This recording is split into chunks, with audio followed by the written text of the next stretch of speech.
I've had several requests to give a more detailed presentation of the one I did in Paris recently for the I Am Cass aesthetic conference. So I've decided to record the video and share it. All right, we're going to discuss how to achieve market dominance in cosmetic surgery in the medical field online through several factors. We'll examine the three key areas of your business that you need to address in order to do this. And we'll learn things like the most visited pages on a cosmetic surgery website and why some people feel that they shouldn't be there, why they're not putting them online at the moment, and sort of the mistakes that are being made in most practices.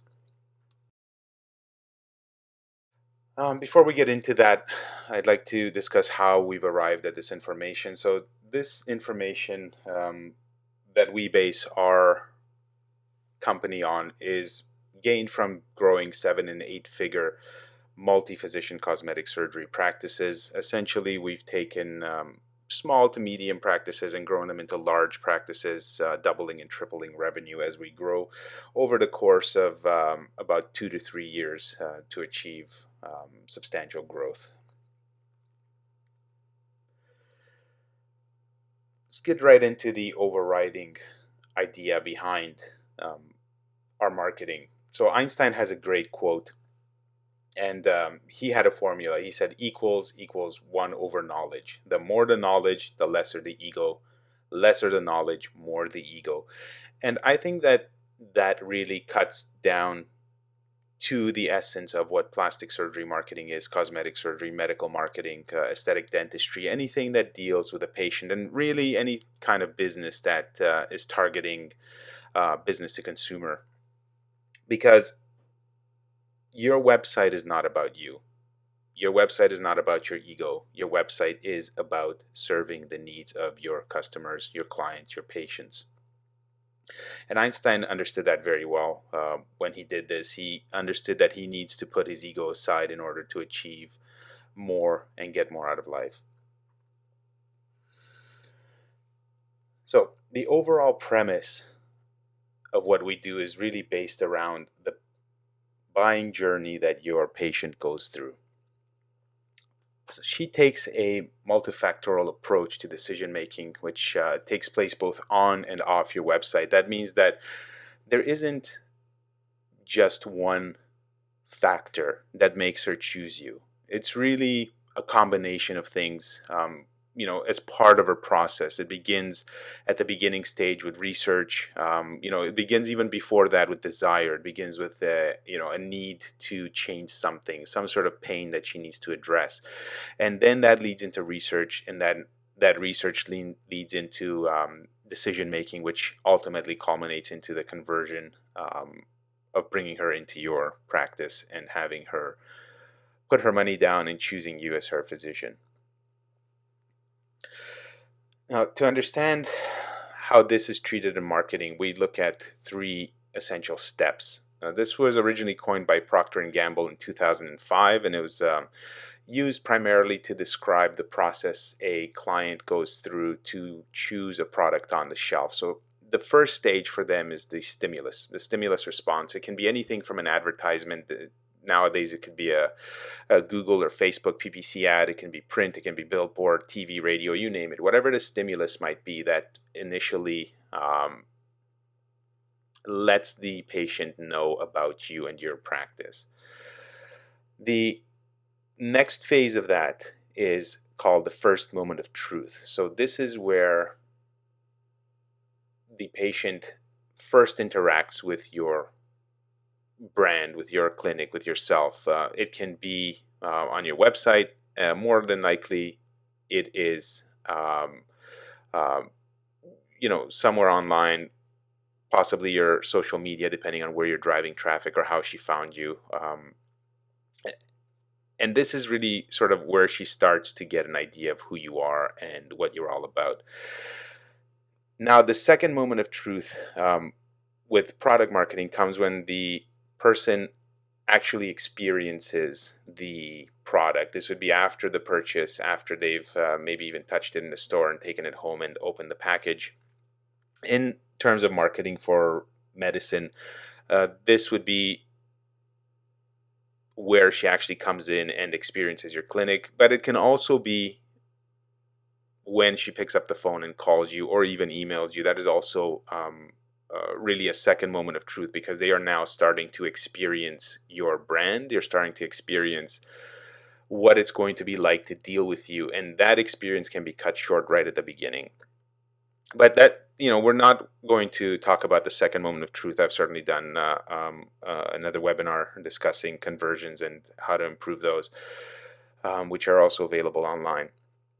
But what we're going to be talking about and where we do our work primarily when it comes to the buying journey is really this confirmation phase that we identified over a decade ago, and we've started to actively really engage in how we help our clients help their patients make the decision to make that first contact with the clinic, to pick up the phone and contact you essentially and start doing business with you. So the key areas that we look at there are personality, authority, connection and understanding, social proof, and affirmation. Personality can be derived online, so you need to understand that whatever you post on social media, whether it's 100% promotions, which is sometimes what we see, or interesting articles, personal photos of you with your Mercedes and expensive bicycle, all of those things can really either add or detract from what the patient thinks of you. And you need to very carefully manage that personality to make sure that it is appealing, not arrogant, and that it really matches with what the patient wants to find. The next area is authority, and we'll get into that a little bit in more details in just a second. But essentially establishing yourself as the authority on whatever subject you're trying to sell. If it's breast augmentation, cosmetic dentistry, tummy tucks, whatever it might be, you want to make sure that you are perceived as the foremost leader in that field, and whatever you need to do to achieve that should be done, including publishing white papers and having comprehensive content. The next phase is sort of the language that you're using to speak to people, connection and understanding, making sure that you are not just speaking at your patient, but you're speaking to your patient, and that when your patient reads your text, whether it be on social media, your website, or watches videos of you, that you are talking in a manner that connects with her in her own language and in her own style. And the final component of this confirmation phase is social proof. When someone's ready to make a decision, they just want to know that they're not the first, they're not the guinea pig. They want to understand that other people have done it and they've been happy. So social proof and affirmation is a big component, in managing that for your practice should be a very high priority. In marketing, we talk about the fact that people buy from those that they know, like, and trust. And this is a very, very important idea to understand, that if the people do not like you, if your patients do not trust you, and if they don't know you enough, then they will not buy from you. And this is all something that can be addressed through your various online channels. So when we speak about authority, there are 3 levels of earning potential any physician has. The first one is a generalist. This would be a GP or a family doctor, and they can earn, a certain amount of money per year, which is sort of on the lower end of what can be gotten by a physician. The second one is a specialist. This would be someone like a neurosurgeon, plastic surgeon, cardiologist, sort of anyone that specializes in one area of medicine. And the final one is the celebrity. Now, this has the highest earning potential. Now, Dr. Oz is noted for not really appreciating when people promote products with his name, so I didn't use his photo, but he would have been the ideal photo there, not Doctor Who. Obviously, it's a little bit of a joke, but really the celebrity status for a doctor, that's really the highest earning potential. Dr. Oz being the obvious example, where you get a TV show, and then you can pitch products and other business opportunities are open to you. That's not the area that we operate in. We operate with physicians that actually practice medicine and are hands-on and want to build a practice, whether that be a single or multi-physician, multi-location practice. And if you are that sort of physician, that's where you want to be. You want to be perceived as a specialist, not the generalist that does everything, because you would not take your high-end car to a general mechanic at the end of the road. If you drive a Mercedes or a Porsche or a BMW, you would probably take it to a BMW mechanic or a Porsche mechanic or a Mercedes mechanic, because you feel that they will treat your car better and that they will have specialized knowledge for that particular item. And that's the same way that people are looking for specialists when they're choosing a surgery. So the three areas we're going to start getting into, the first of the three areas that you need to address as a doctor is your website. Now, the question that you need to ask, the questions rather that you need to ask is your website practice-centric or patient-centric? So what that means is, are you sort of tooting your own horn more than addressing the questions that the patient has? Is your website, plastered with your face and the face of your staff right on the homepage, trying to showcase how great you are? Or are you answering the questions that the client is there to get answered? Next, is it showing that you're an authority on your subject? And being an authority on your subject doesn't mean having a large image of yourself on the homepage or, dressing up in a suit. It is connecting with the patient with the type of information that she needs to make her feel that she understands the subject in a way that she didn't before, and that you helped her to do that because you are an expert in the field. So really, these are the questions that when you're going and looking at your website, you can start to ask, is there enough information? Is it the right type of information? The next thing you need to look at your website is to make sure that the medium is not the message. So Ralph Waldo Emerson has a great quote there: "What you do speaks so loud that I cannot hear what you say." And that really cuts to the chase of what a website should and should not be. A website doesn't need to have the latest bells and whistles. It needs to be functional. It needs to be informative. It doesn't need to scream and flash and have video and parallax, which is a new sort of design kind of concept where the images move. Those things do not impress the patients as much as connecting. They will impress you. They will impress your friends. You will get compliments on your website. But that doesn't mean that your website sells and converts well. So you need to be very aware of what you're doing in that regard. So think in terms of content, not about latest technologies. Think in terms of what you're saying as opposed to how you're saying it in terms of the tone and the feel of the website. Yes, it has to be professional. I'm not advocating that you, let your cousin or nephew or someone design your website. Have a professional website, but make sure that you're paying attention to the right items, not the glitz and the glamour. And sort of the ego-driven design that is prevalent in most plastic surgery practices.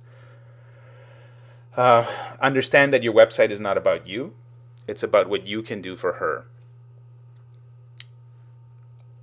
If the first menu item on your site is the About Us section, you're already in need of change. And I talk about this in my book, How to Be a Cut Above Your Competitors. When I evaluate a website, the first thing I look at is the menu. Before I check the code, before I check the content, I look at the menu. And if the first item on the menu is the About page, I know right away that practice isn't getting it and they're not connecting with their patients because they're putting themselves first. It's almost as if you walked into a car dealership and you were looking to buy a new car, and the dealer comes up to you and says, "Hi, my name is Joe. I live at this address. I have 3 kids. I have a wife. We like to go on vacation." Just starts talking about himself. It has nothing to do with why you're there. He doesn't ask you what you want. Doesn't try to show you that he's got the right car for you. Well, websites can be the same way. If they're screaming at the patient that it's all about you, it's not answering the question that she's there to get answered. And again, it's missing the connection. So understand that your website is not about you. It's about her. The next thing to pay attention to in web design is really what we talk about as the unspoken words. Body language, colors, things of that nature are really unspoken. So I've included 3 images here of people in various poses and items. They're all they're actual doctors. I grabbed them from their website. They are professionally done photos. As you can see, the quality of the photo is good. But let's start paying attention to the body language. Crossed arms say that you're standoffish or have something to hide. So when a woman is speaking to you, if she starts to cross her arms and her legs, it means that she is putting up a barrier against you. And that's really what the body language is here. And it's this is, if you are looking at it as a physician, try to start thinking of the unspoken message as opposed to the actual just technical quality of the photo. All of these photos, there's nothing wrong with them except for the fact that some of them are not speaking the correct language. The photo on the top right versus the photo on the left. The gentleman there has a doctor's outfit on, a scrubs, and he has his crossed arms. The doctor up top has crossed arms and a suit. Now, suits are not medical. A patient, we refer to them as patients because that's what they are. They are looking for medical treatment, surgery, a medical solution to a problem that they have. If a woman comes to you for breast augmentation, she is expecting to disrobe and show you her body. Now, she is comfortable doing that because you're a doctor, not because you're a businessman. And you really want to make sure that when you're conveying professionalism and authority, you're conveying the right kind of professionalism and authority. Suits are not in any way medical. So while those top two photos, they may seem like they're getting it right, each of them have got it wrong. One of them has got it completely wrong because he's in a suit with crossed arms. The other one has got it wrong because he has crossed arms, but he's got the outfit right. The gentleman on the bottom right, the doctor there, looks more like a banker to me. What he has right is the body language. He's much more approachable looking. Unfortunately, the suit makes him look like a business person, and people don't want to go to somebody that looks like he's just out for their money. They want to go to a physician. They want to go to someone that they can trust. So these unspoken words, it's really that concept that you need to start paying attention to. It's not really the fact that their arms are crossed only, but it's also, in general, look at your website and see what are the unspoken things, the body language, the color, the wording, the language, the tone that the site uses. All these things that are more emotive, they're more visceral. They are really based on feelings and intuition, which the patient gets without even knowing that they're evaluating that aspect of it. And the next aspect of design that we look at is definitely eye flow on a website, and this is where I've seen a lot of people miss the mark. So web design is not about how well your content looks. It's really about how well it's consumed and how many prospects it converts to leads. So looking at the example above, if you look at the image on the left, this is an ad for baby diapers, and there was an eye tracking. This is a heat map from eye tracking, which means that they looked at the way people's eyes look at the ad and how they engage with the ad. And because we're naturally drawn to human faces, we're predisposed to that, any kind of face, animal, human in particular, our eye goes there right away. Now the ad on the left has people looking directly at the baby and then kind of generally a little bit scanning the content of the page. The one on the right, the only difference in this ad is that they turn the baby so that the baby's looking at the headline of the ad. Now, the eye tracking will still start at the face, but then the face is directing the traffic, the eye movement over to the headline and the body copy, and then finally it ends at the product and the brand. And you can see that it's engaging with the product, the brand, the headline, the body copy much more. And why this is a key factor is because the only thing on your website when you have a text-based web page or a print ad that sells is the wording on that web page. If the people, your visitors, your patients, your prospects are not reading the message, there's no way that they will convert, because it is the messaging that sells. It is the messaging that connects. If I were on this webinar just flipping slides without you hearing my voice, I would have absolutely no way to add context to what's going on or connect with you on any sort of level. So print is the exact same way.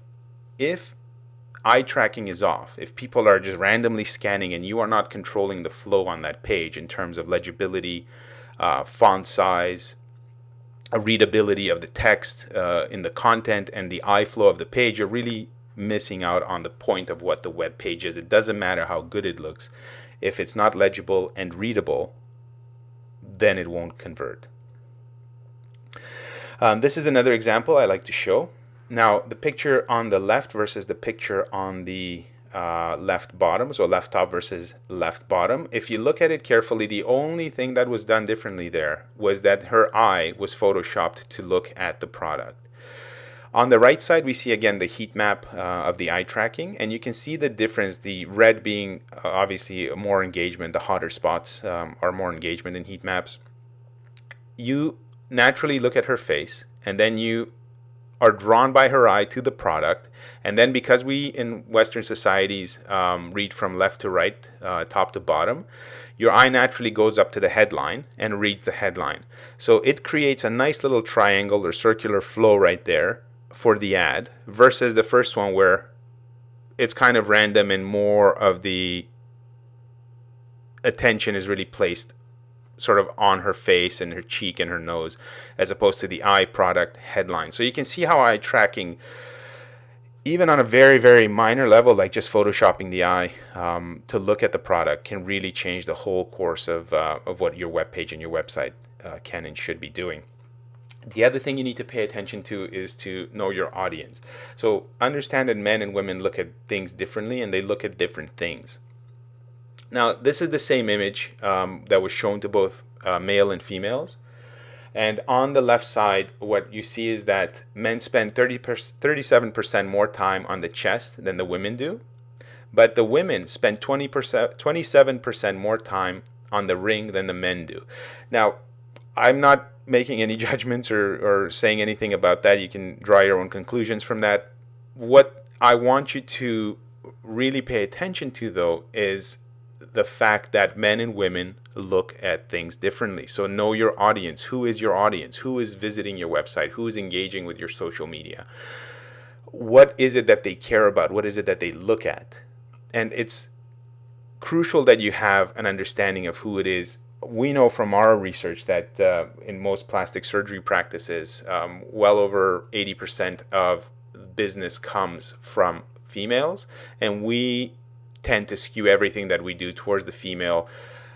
I've been hearing for years and years that the male market is getting more and more popular. From my experience, if you want to get the biggest bang for your marketing dollar, start marketing to women and look at men as a sort of niche side segment that you can get into if you want to make that your main business. But that's not where your audience is if you're talking about cosmetics at the moment. So how you get those insights? There are various ways, but one easy way, if you're not trying to game the system or cheat on Facebook and buying, doing ridiculous things like black hatting and buying likes and so on.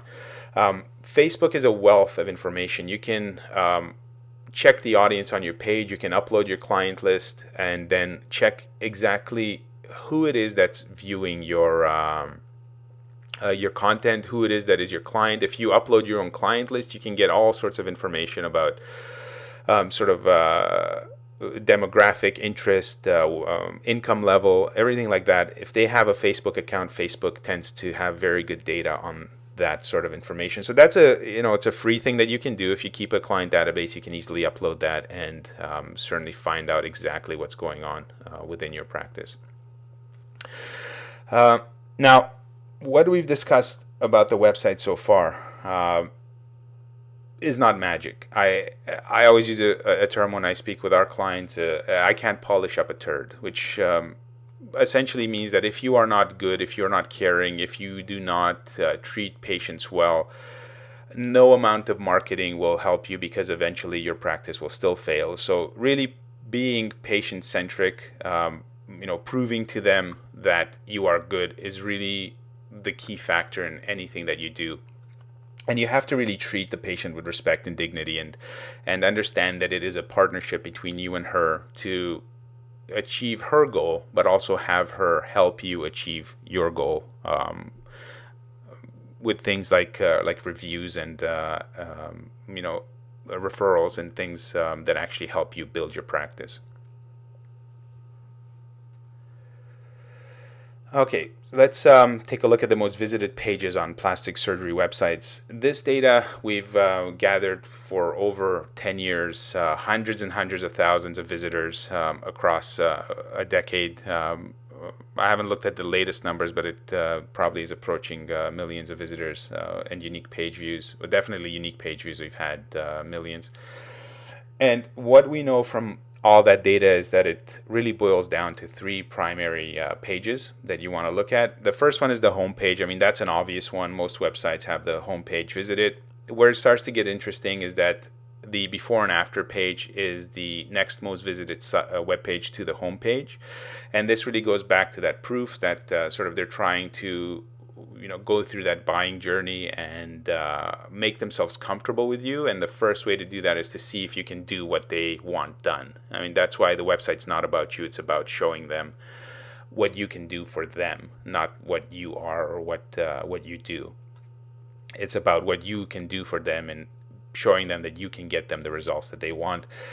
The next page that's most visited is the pricing and fees page.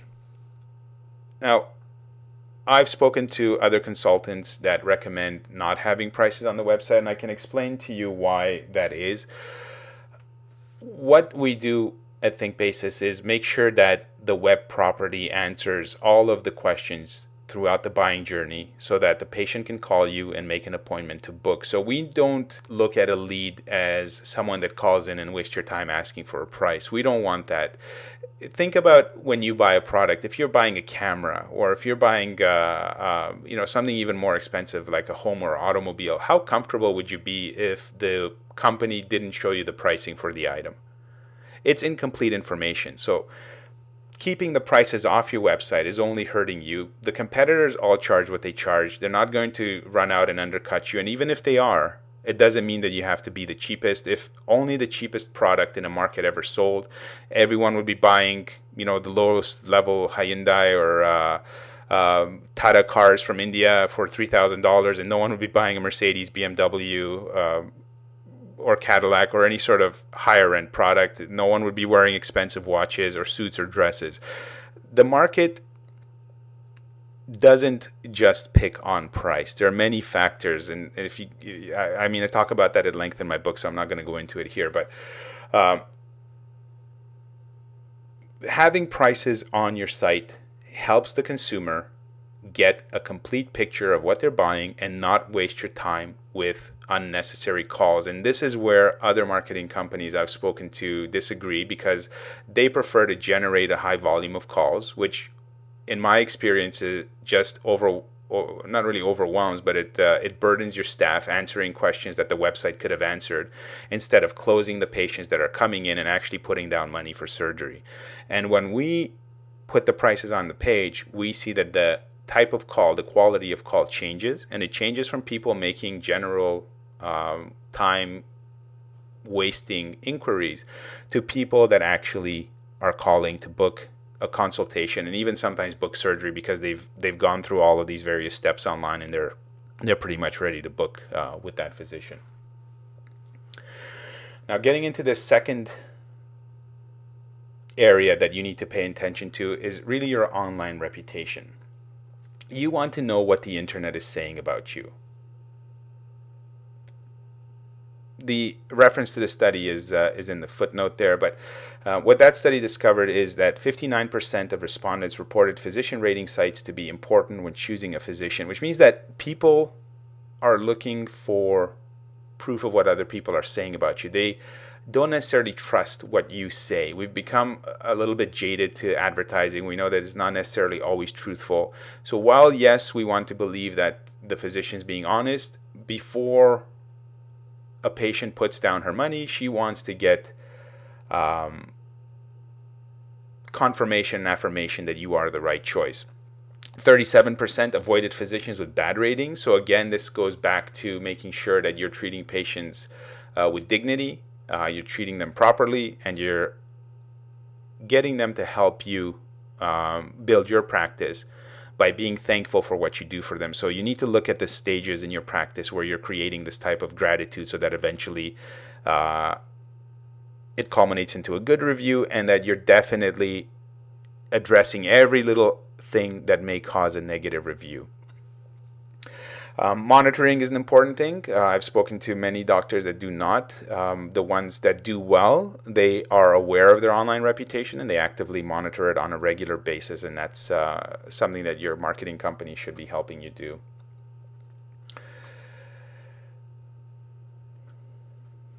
So what I tell our clients is that you should treat your online reviews with the same attention as you do your surgical procedure or online advertising, but stay within the law. That means don't put up fake reviews. Don't hire companies to game the system or try to take the easy route. Don't buy Facebook likes.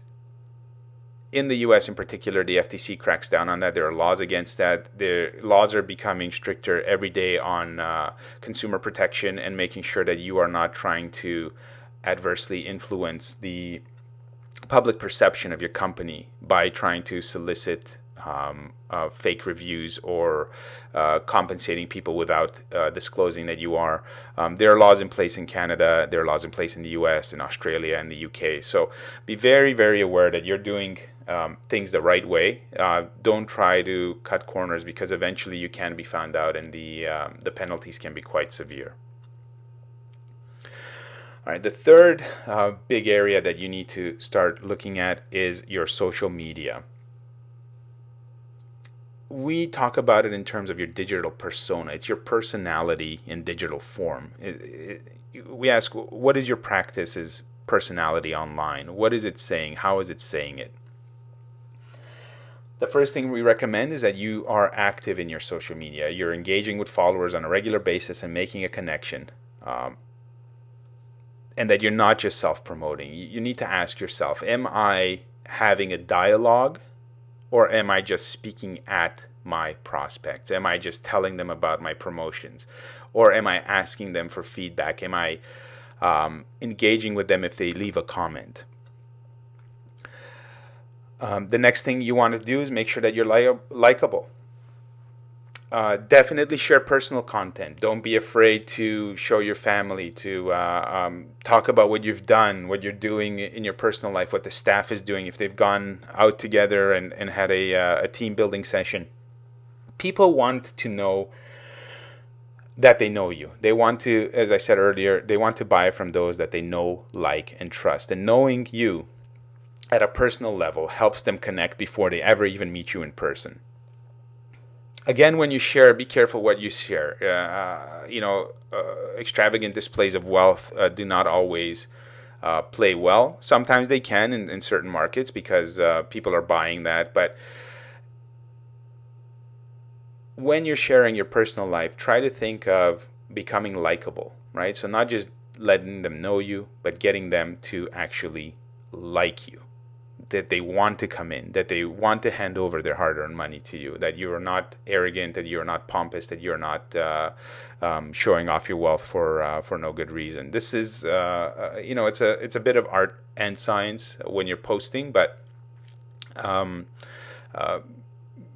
just think in terms of the people that you buy from, the ones that you genuinely enjoy doing business with, and what it is about them that makes you want to do business with them. And it's the same for your online persona and your social media.